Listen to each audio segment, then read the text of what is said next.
Welcome back to another knife making video with Wes here today. What I'm doing today is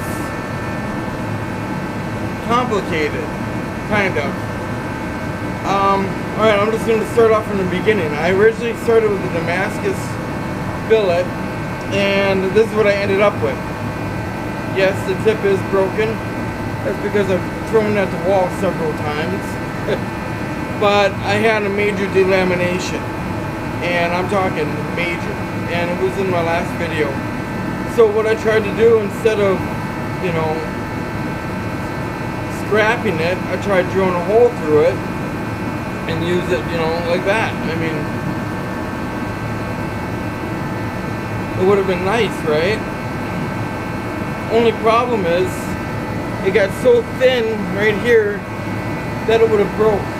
I mean, there was only so many sharpens in it, and it was so close to the bevel that it wouldn't pan out. So I tossed it, and I ended up making, well, I gave up on the Damascus, so I went to my basic, you know, my go-to steel, and that's the leaf spring or rasp.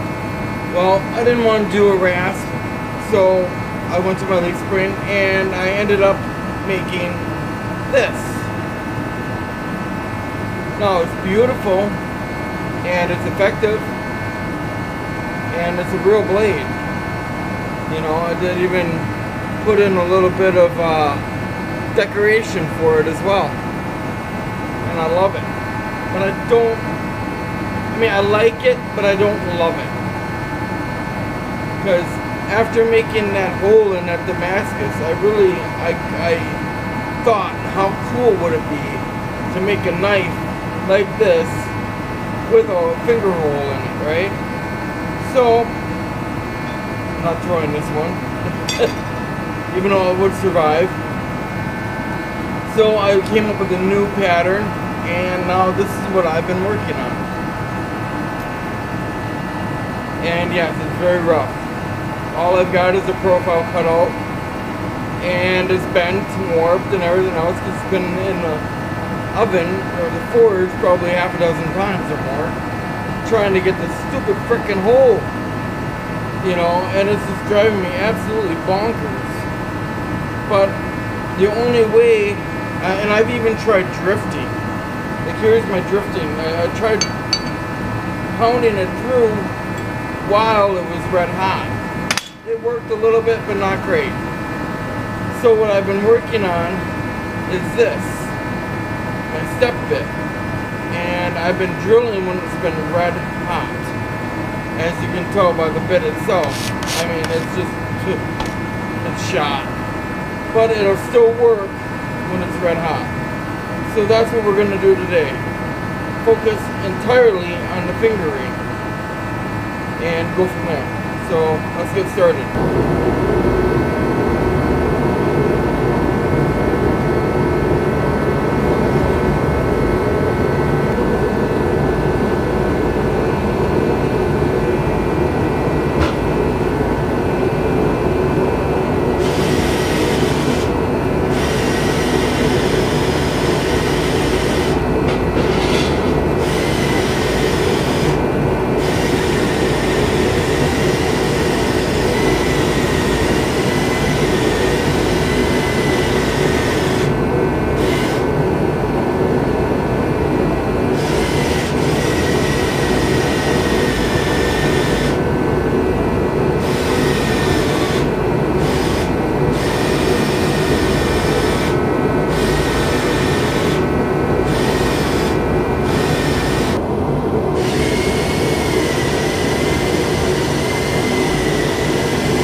think we got it.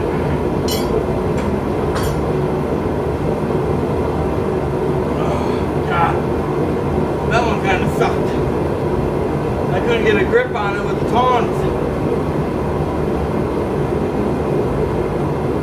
I wanted to straighten it out somewhat before I threw it back in the forge.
That was a lot of work.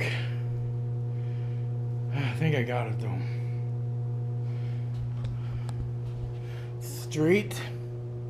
I'm gonna end up cutting probably a little bit off up here, but I got the majority of the hole. Or I got the hole. Hope it's big enough for my finger.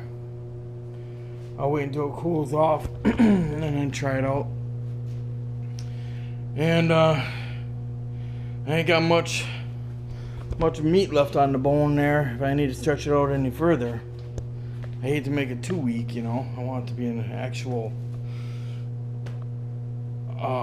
knife that people can use. And that metal's too thin, people are going to see that and be like, I don't think that's going to hold up if I drop it or whatever. If I hit somebody in the face with it, who knows? But I think what I'm going to do now, after this cools off, is I got to go and get some more propane. I noticed that the flame, or I could tell that it was going down some, the temperature, because it wasn't heating up as fast. So I'm going to have to go and get some more propane today, which ain't no big deal. It's like 20 bucks. But yeah, so wow, that's it for now, but I'll be back. Alright, so I just got back, got the propane tank filled. The knife blank is cool and fits, so that's cool. That's really good. So a little bit of an S to it,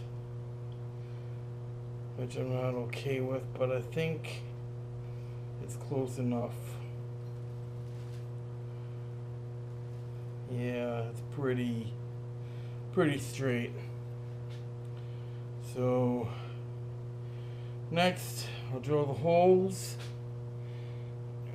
for the handle, do the what do you call that, the file work, which is time consuming, takes a couple hours to do and kills my arm, but it's so worth it when it's done. And then put the bevel on and then harden. Harden. Yep.